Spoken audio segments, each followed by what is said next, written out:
वैशाख मास महत्तम अध्याय 5। हरे कृष्णा, राधे राधे। वैशाख मास की ऐसी महिमा है कि इसमें गंगा का नाम लेकर स्नान करने से ही गंगा स्नान का फल मिल जाता है।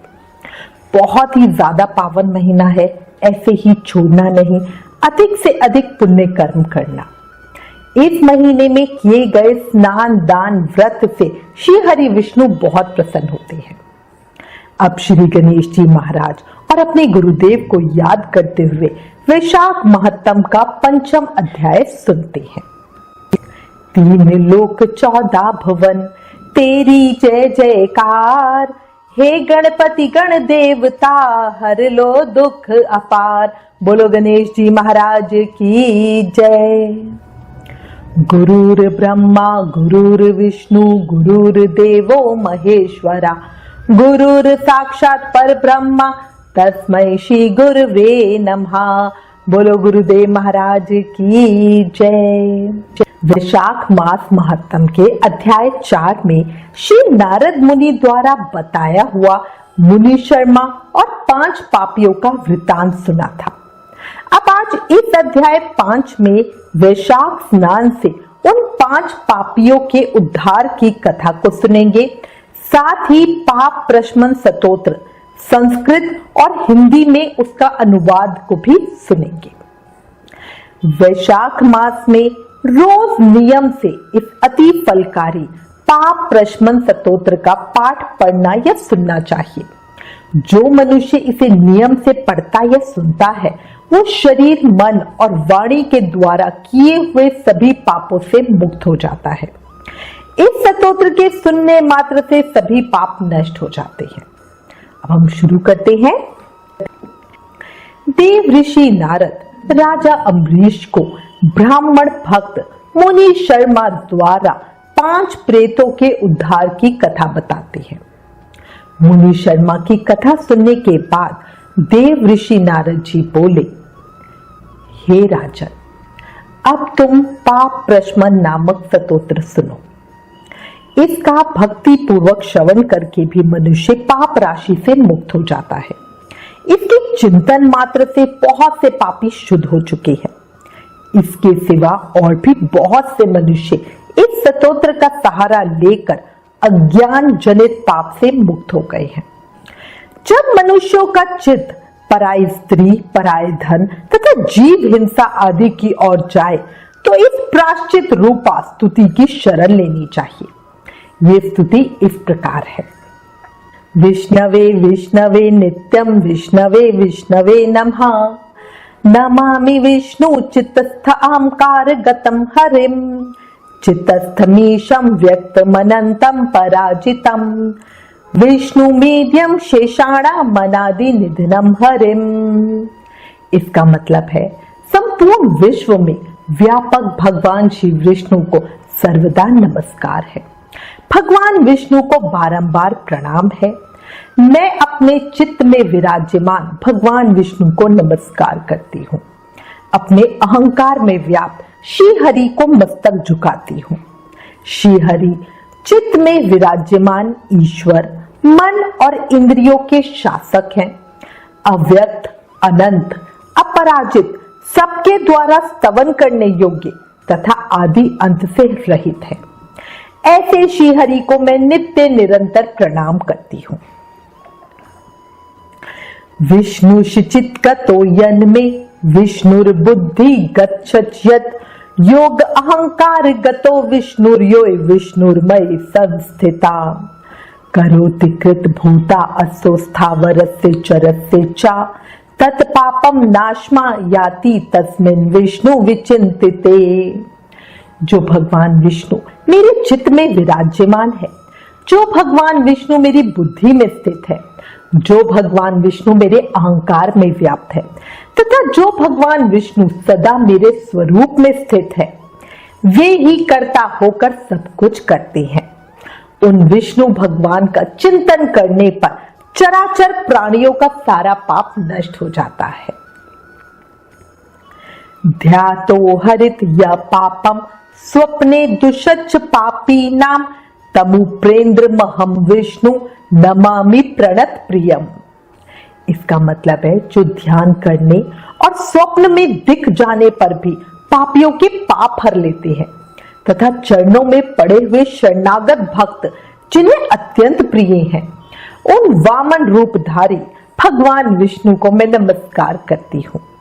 जगत यस्मिन् निरालंबे हज्जम अक्षरम व्ययम हस्तावलंबनम स्तोत्रम विष्णु वंदे सनातनम। जो अजन्मा, अक्षर और अविनाशी है तथा इस अवलंब शून्य संसार में हाथ का सहारा देने वाले हैं, स्तोत्रों द्वारा जिनकी स्तुति की जाती है, उन सनातन श्री विष्णु को मैं सदा प्रणाम करती हूँ। सर्वेश्वरेश्वर विभो परमात्मन धुक्षज ऋषिकेश ऋषिकेश ऋषिकेश नमो अस्तुते। हे सर्वेश्वर, हे ईश्वर, हे व्यापक, हे परमात्मा, हे अधोषज, हे इंद्रियों का शासन करने वाले अंतर्यामी ऋषिकेश, आपको बारंबार नमस्कार है।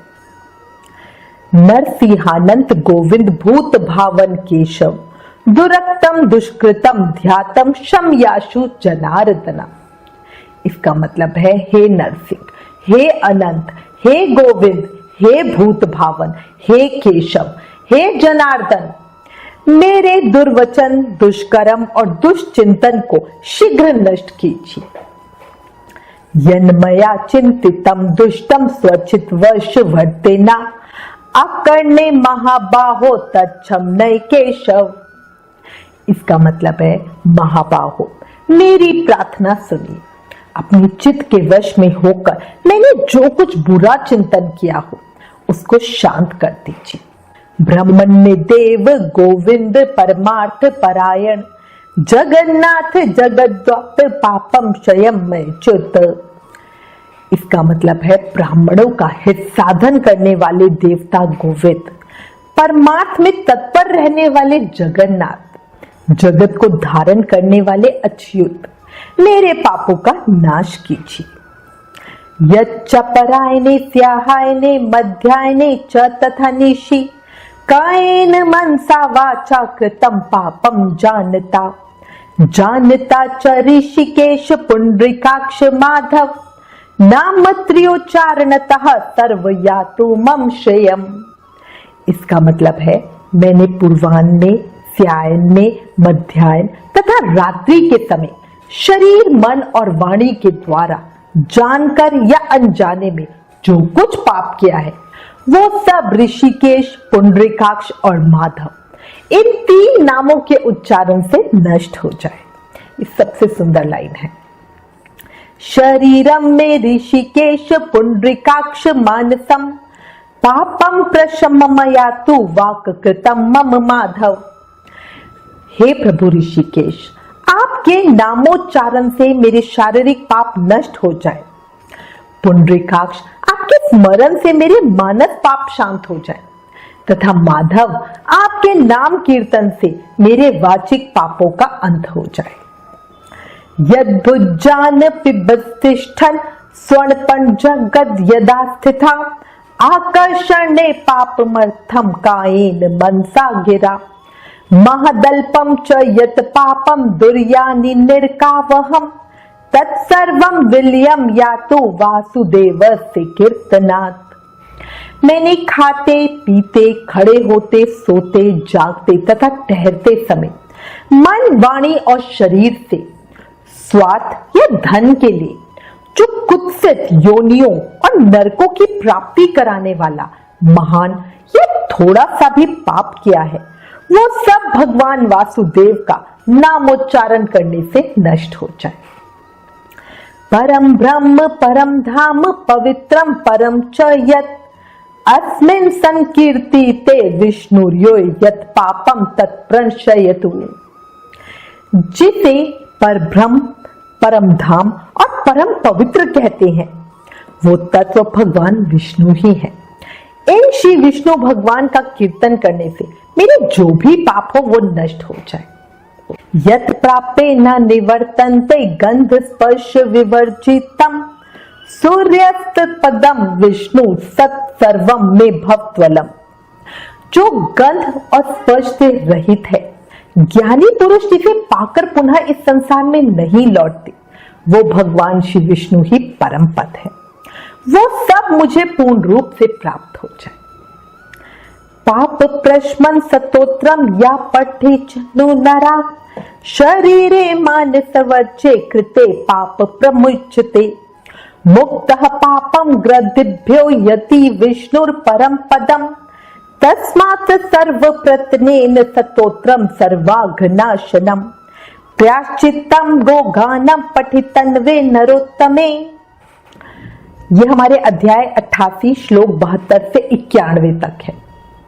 इसका मतलब है ये पाप प्रश्मन नामक स्तोत्र है। जो मनुष्य इसे पढ़ता और सुनता है वो शरीर, मन और वाणी द्वारा किए हुए पापों से मुक्त हो जाता है। इतना ही नहीं, ये पाप ग्रह आदि के भय से भी मुक्त होकर विष्णु जी के परम पद को प्राप्त होता है। ये स्तोत्र सब पापों का नाश करने वाला तथा पाप राशि का प्रायश्चित है।